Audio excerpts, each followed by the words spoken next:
ہمارے علماء ایک وقت تھا اولیاء اللہ کی کرامتیں سنایا کرتے تھے. ہم نوٹ کر رہے ہیں کہ آج کل وہ جو بیان کیا جاتا تھا اولیاء اللہ کی کرامتوں کو لے کر، وہ بیان بھی اب رک گئے ہیں، کم ہو گئے ہیں. اور جو ان کرامات کے بارے میں بتایا جاتا تھا، جب سے انجینئر صاحب آئے ہیں اور یہ کیمرہ آیا ہے، تو نہ وہ کرامتیں نظر آتی ہیں، نہ یہ وہ کرامتیں سننے کو ملتی ہیں. اس پر آپ کیا کہیں گے؟ دیکھیں، بنیادی طور پر اس میں بڑا کھل کے ایک بات کہوں گا کہ کرامت تو چھوڑیے، نبی کا معجزہ بھی اگر وہ سند سے ثابت نہیں ہے نا، تو جھوٹا سنانا وہ بھی جائز نہیں ہے. تو کرامت تو اولیاء کی ہوتی ہے. ہمارے معاشرے میں کرامات کے حوالے سے بڑا، جس کو کہتے ہیں نا، ایک نیگیٹو انداز رکھا گیا ہے. جو ایک اصول ضوابط تھے، ایک سند کا معاملہ تھا، اس کی طرف دھیان نہیں دیا گیا. پھر ایسے ایسے لوگ انہوں نے اس میں بیتی گنگا میں ہاتھ دھویا کہ جناب جو اللہ ہی معاف کرے. اچھا. تو جہاں تک سچے جو اولیاء کرام ہیں، جو ان کی مسلمہ کرامات ہیں، مثلا دیکھیں بہت ساری ایسی کرامات ہوتی ہیں کہ ایک زمانہ ان کرامات کو جو ہے نا وہ بیان کر رہا ہوتا ہے، ان کی شہرت ہوتی ہے. تو کسی ولی کی کرامت کے لیے اس کی اتنی بڑے درجے پیمانے پر شہرت ہونا یہی کیا ہے، کافی ہے. لیکن جب آپ بغیر کسی دلیل کے، بغیر کسی شہرت کے، خام خواہ کسی پیر سے محبت کے اظہار کے لیے کہتے ہیں جی دی چرپائی ہوا چ اڑ گئی سی، وہ جد وظیفہ کرتے سن، تو پھر اس طرح کی الزامات تو آئیں گے. تو جھوٹی کرامت سنانا یہ حرام ہے، یہ جھوٹ ہے. بھائی جھوٹ ہے، اب کیوں کسی کے حوالے سے جھوٹی بات سنائیں. لیکن کرامت ولی حق ہے.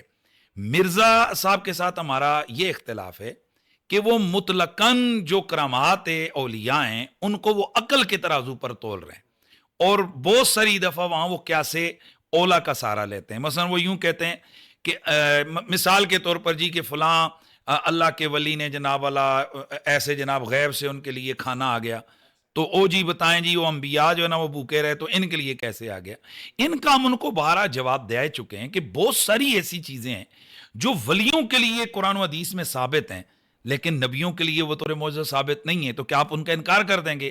سیدہ مریم ہے، ان کے لیے قرآن بیان کرتا ہے کہ ان کو غیب سے پھل ملتے ہیں، اور جب وہ بند دروازے کے پیچھے جب دیکھتی ہیں تو پھل لیں، حالانکہ ان کو سامنے لا کر دینے والا کوئی نہیں. جب پوچھا جاتا ہے تو فرماتی ہیں یہ اللہ کی طرف سے آیا. تو اس کا مطلب ہے انہیں بھوک لگے تو غیب سے پھل آتے ہیں. تو رسول اللہ صلی اللہ علیہ وسلم نے اپنے پیٹ پر پتھر باندھے، جیسے بخاری مسلم کے اندر روایات موجود ہیں، دیگر سیاح کے اندر، کہ صحابہ کی امرائی میں جب وہ کھدائی کر رہے تھے مدینہ شریف میں، تو بھوک کی وجہ سے آپ کے پیٹ مبارک پر پتھر باندھے ہوئے. تو اب اس قرآن کی بیان کردہ کرامت کا اس لیے انکار کر دیا جائے کہ جی وہ مریم علیہ السلام جو ہے نا وہ تو ولیہ تھیں، اور رسول اللہ جب نبیوں کے سردار ہیں، ان کے لیے آسمان سے پھل نہیں آتے، تو ان کے لیے کیسے آ گئے. اسی طرح بخاری اور دیگر حدیث کی کتابوں میں موجود ہے، حضور کے ایک صحابی ہیں، ان کے لیے جناب غیب سے وہ قید میں، تو ان کے لیے بن موسم کے انگور کا گچھا انہیں جناب وہ ملا. اچھا ماشاء. تو اب یہاں پر بھی ہم سوال کر سکتے ہیں کہ بھائی رسول اللہ کو تو نہیں مل رہا، صحابی کو کیسے مل رہا ہے؟ آپ بخاری کی اس حدیث کا انکار کرتے ہیں، یہ دیگر جو سیاق کے اندر اس طرح.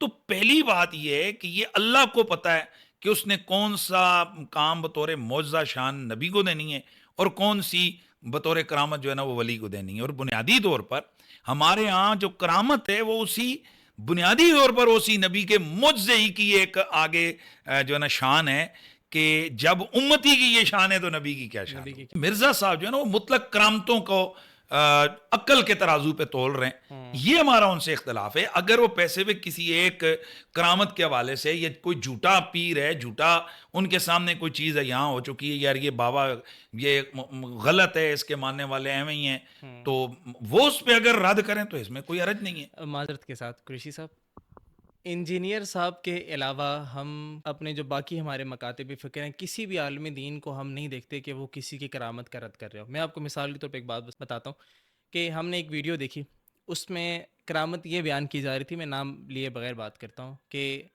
ہمارے جو مرشد ہیں ان کی جب تصویر کھینچی جاتی تھی تو وہ کیمرے بلیک ہو جاتا تھا.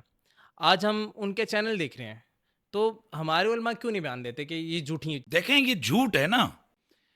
اب مثلا کئی ایسے جو مولوی جن کے سیدھے سیدھے جرم جو ہے نا وہ سامنے قوم کے سامنے موجود ہیں، میں بھی نام نہیں لیتا، ذرا میں چونکہ ختم نبوت کا ایشو چل رہا ہے اس حوالے سے. تو آج پیڈ قسم کے، پتہ نہیں وہ مسلمان بھی ہیں یا نہیں ہیں، پیڈ قسم کے لوگ اٹھا کر کہہ جاتے ہیں کہ جی مجھے رسول اللہ کی زیارت ہوئی ہے، انہوں نے مجھے فرمایا کہ وہ فلاں جو ہے اس کو میرا سلام کہنا. اللہ اکبر. لا حول ولا قوت الا باللہ العلی العظیم. تو اس قسم کی جب چیزیں سامنے آتی ہیں، یہ اصل خرابی ہے.